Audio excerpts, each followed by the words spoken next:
তবে আমরা নির্বাচন কমিশনের উপরে অন্তর্বর্তী সরকারের উপর আস্থা রাখতে চাই, কারণ আমরা চাই না যে আমাদের এই নির্বাচনী প্রক্রিয়া আমাদের এই সংস্কারের অগ্রযাত্রা কোনোভাবে ব্যাহত হবে।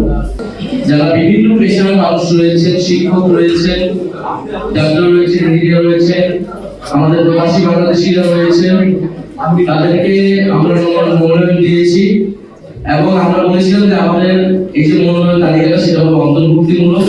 সেখানে নারী পুরুষ সংখ্যালঘু সংখ্যাগুরু বিভিন্ন শ্রেণী পেশা সবকিছু সমন্বয় আমরা করবো। আমরা প্রাথমিক এই 125 তালিকায় সেই রেশিওটা মেনটেন করার চেষ্টা করেছি এবং আমাদের 300 তালিকাতেও আমরা সেই রেশিওগুলো আমরা মেনটেন করবো। আর দ্বিতীয়ত বলেছে আমরা কারো আসল কোনো আসলে কারো কোনো বিশেষ আলোচনা পাতা রাখিনি। আমরা যে কটা আসল এখন পর্যন্ত প্রাথমিকভাবে চূড়ান্ত করতে পেরেছি, আমাদের যে মনোনয়ন বোর্ড রয়েছে, আমাদের যারা ভাইবা নিয়েছেন তারা আমাদের কাছে যে রিপোর্ট দিয়েছে সেই অনুযায়ী আমরা সিদ্ধান্ত নিয়েছি এবং আমরা এটা জনগণের কাছে উন্মুক্ত করেছি। এটা একটা ভেরিফিকেশনের জন্য যে যাদের যদি কারো বিরুদ্ধে কোনো অভিযোগ থাকে দুর্নীতি সন্ত্রাস বা ফ্যাসিজমের সাথে জড়ানো, তাহলে সেই প্রার্থীটা বাতিল হবে এবং আমাদের এই প্রক্রিয়া কিন্তু চলমান আছে, চলমান থাকবে যতদিন আমরা চূড়ান্তভাবে 300 মনোনয়ন দিচ্ছি। ফলে যদি কেউ আমাদের দলের এখনো সুযোগ আছে, আমাদের দলের যে জায়গায় নমিনেশন দেওয়া হয়নি বা দেওয়া হয়েছে সেই জায়গায় যদি আমরা ভালো ক্যান্ডিডেট পাই বা আনুমানিক অভিযোগ থাকে তাকে বাতিল করা হবে।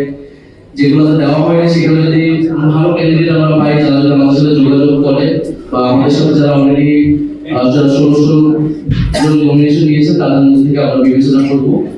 দ্বিতীয়ত নির্বাচনী পরিবেশ, আমরা চাই যে একটি শান্তি এবং সমৃদ্ধির পরিবেশের মাধ্যমে নির্বাচন অনুষ্ঠিত হোক, প্রতিহিংসা এবং বিভেদের রাজনীতি দূর হোক। ফলে এনসিপির যারা মনোনয়ন পেয়েছেন প্রাথমিক, আমাদের তাদের প্রতি আহ্বান থাকবে যে আপনারা অবশ্যই ঐক্যবদ্ধভাবে যারা প্রতিদ্বন্দ্বী রয়েছেন আপনাদের এলাকায় তাদের সাথে সম্মিলিতভাবে তাদের সহযোগিতা নিয়ে তাদেরকে সহযোগিতা করে নির্বাচন অংশগ্রহণ করবেন। আমরা নির্বাচনী পরিবেশ পুরোপুরি সন্তোষজনক আমরা বলবো না।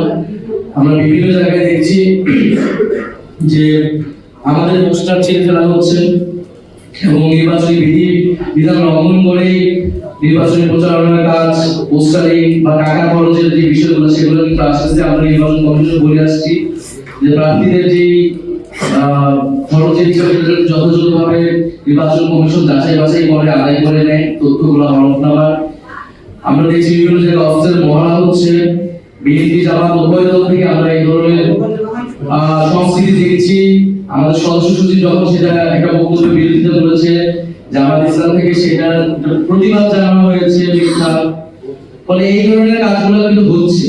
আমরা এটা আমাদের রাজনীতিতে নির্বাচনের সংস্কৃতি আমরা জানি, কিন্তু আমাদের দলগুলোকে দায়িত্বশীল আচরণ করতে হবে আমাদের এবং সেই সংস্কৃতি থেকে বের হয়ে আসতে হবে এবং দলের দায়িত্বশীল জায়গা থেকে আমরা যাতে সেই এই বিষয়গুলো অস্বীকার না করে বরং সেটাকে কিভাবে সমাধানের দিকে যাওয়া যায়। এবং বিভিন্ন জায়গায় মনোনয়ন নেওয়া কিন্তু শৃঙ্খলা নষ্ট করা হয়েছে, যানবাহনে ভাঙচুর হয়েছে এবং নির্বাচন কমিশন সর্বোপরি এই যে যারা মাফিয়া বিভিন্ন জায়গায় মাফিয়াদেরকে নমিনেশন দেওয়া হয়েছে, রিটার্নকে নমিনেশন দেওয়া হয়েছে, তাদের বিরুদ্ধে ব্যবস্থা নেবে কি এর উপর নির্ভর করবে যে নির্বাচন কমিশন কতটা সুষ্ঠু প্রক্রিয়া কাজ করতেছে। তবে আমরা নির্বাচন কমিশনের উপরে অন্তর্বর্তী সরকারের উপর আস্থা রাখতে চাই, কারণ আমরা চাই না যে আমাদের এই নির্বাচনী প্রক্রিয়া আমাদের এই সংস্কারের অগ্রযাত্রা কোনোভাবে ব্যাহত হবে। নাহিদ ভাই, একটু একটা জিনিস হচ্ছে আপনাদের যে জোট